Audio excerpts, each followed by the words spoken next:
સૌથી પહેલા દોસ્તો આપણે વાત કરીએ તો ગુજરાતમાં વાવાઝોડું ત્રાટકશે કે નહીં, તો ગુજરાત ઉપર વાવાઝોડાનો ખતરો હોવાના સમાચાર પ્રસારિત થયા છે, જેમાં ગુજરાતમાં 25 મે બાદ વાવાઝોડાની અસર જોવા મળશે તેવા સમાચાર હતા।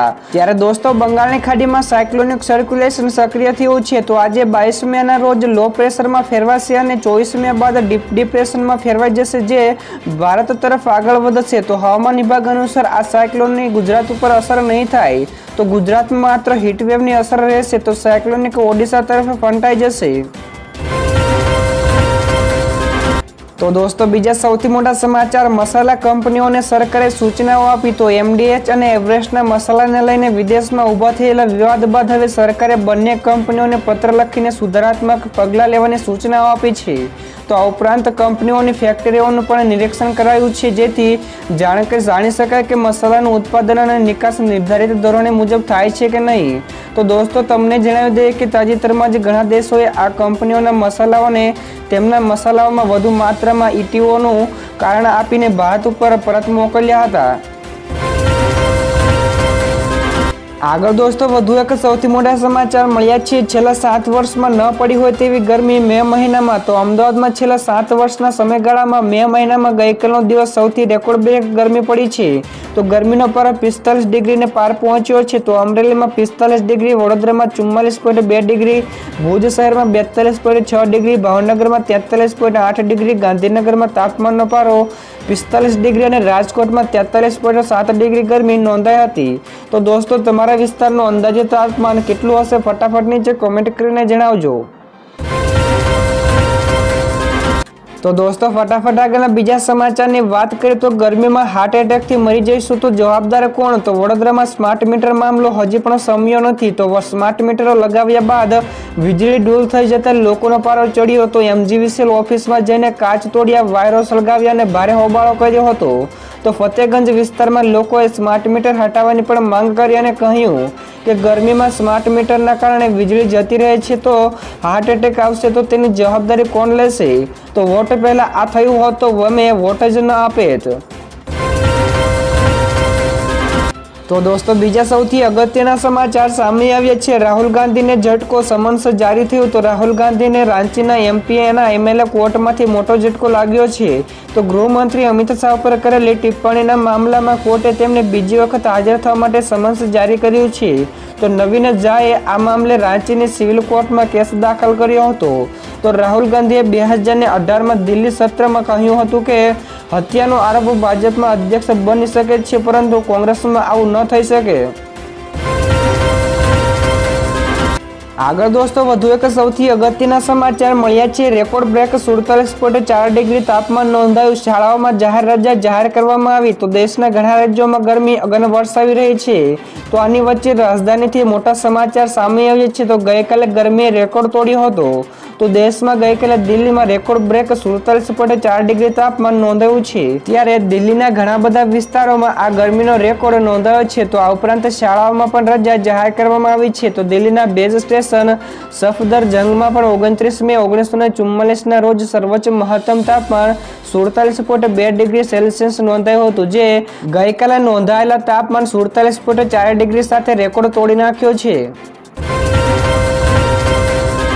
ત્યારબાદ દોસ્તો બીજા સૌથી મહત્વપૂર્ણ સમાચાર મળ્યા છે, ગૌણ સેવા પસંદગી મંડળની મોટી જાહેરાત। તો ગૌણ સેવા પસંદગી મંડળ દ્વારા જુનિયર ક્લાર્ક, સિનિયર ક્લાર્ક તથા હેડ ક્લાર્કની પ્રાથમિક પરીક્ષા પૂરી કરાઈ છે, જેની પ્રાથમિક પરીક્ષાનું રિઝલ્ટ જુલાઈમાં જાહેર થશે। તો પસંદગી મંડળની 21 કેડરની 5,554 જગ્યા માટે પ્રાથમિક પરીક્ષા લેવાઈ હતી, જેમાં 5.19 લાખ ઉમેદવારોએ અરજી કરી હતી, પરંતુ 3.40 લાખ ઉમેદવારોએ આ પ્રાથમિક પરીક્ષા આપી છે। તો ગ્રુપ બી ની પરીક્ષા સપ્ટેમ્બર માસમાં યોજાઈ શકે છે।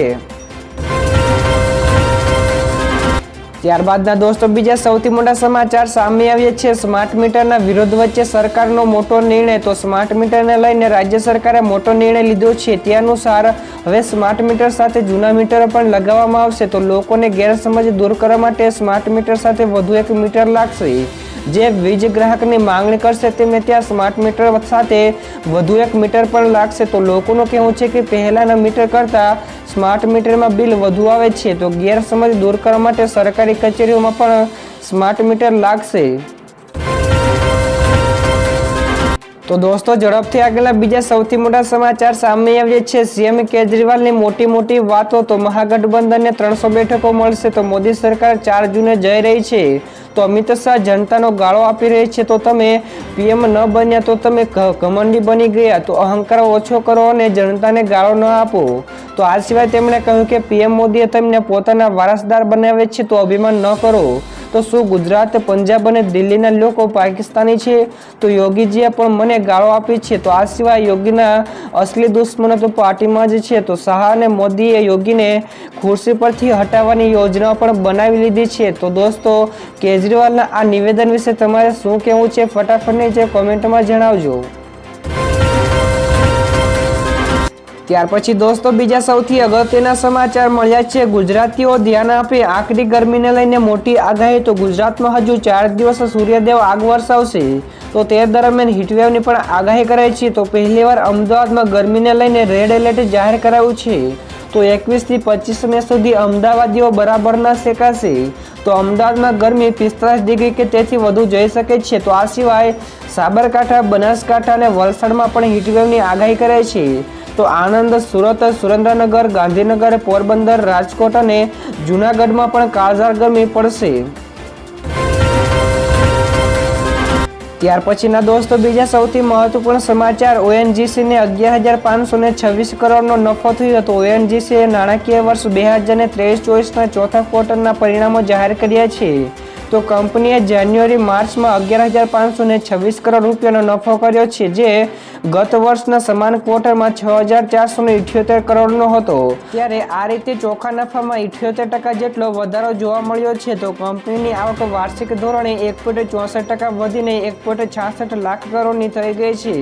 તો આવી સ્થિતિમાં ઓએનજીસીને શેર દીઠ 2.50 રૂપિયાના ડિવિડન્ડની પણ જાહેરાત કરી છે.